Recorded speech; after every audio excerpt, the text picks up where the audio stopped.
I found a deposition, and this is one of those instances where you just stumble across something. I was doing research for someone else that had sent in a request to search in the depositions for the land office. And I was flipping through those, and I come across a McWilliams name. I'm like, huh, all right, well, that's interesting, and it's Mercer County. I'm like, I know of McWilliamses in Mercer County, and I was always wondered if my John was that John in Mercer County, because it's around the right time period, 1790s. It's really close to Erie County. So I go and I look at that, and I start reading it, and I'm like, oh, there's other depositions. And they reference that there's a deposition from this John McWilliams. I'm like, oh gosh, I got to find that. And I looked and I spent so much time going through these because they're not indexed at all. And so I'm just flipping through, and I come across his deposition. And I come across several other depositions related to this case that all reference him. And it was an exhilarating find, but it's that high and low that genealogists are all expecting. I have no evidence that it's him. Nothing in his deposition, nothing in all the other records that talk about him provide enough information to say if it's my guy at all. And the timeline that he provides in the deposition sort of eliminates my guy. But it's such a situation, though, that you wonder, could it have been a lie, some of the information, because it's a dispute. And in reading these depositions, everybody's telling a little bit different story. And it all depended on time, when someone was there, when they did this. So which side is kind of fibbing, because they're all telling different stories about it.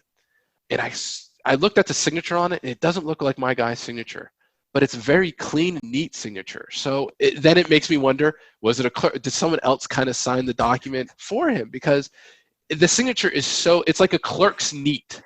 It is so beautifully written that, in looking at everybody else's deposition, no one else has that beautiful signature except for another McWilliams that was signed. They had almost the exact same signature.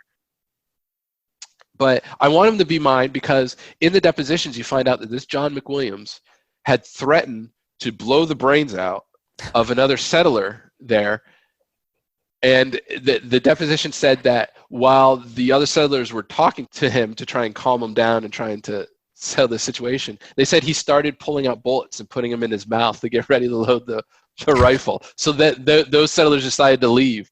I'm like, it's such a great story related to this guy. And there's conflict. There's people stealing the shingles off of roof, burning down people's cabins. I mean, it's such a great story. If you're talking about narratives, it's such a great story. I want to tie into him in this conflict, but it's not enough. But it's a great story.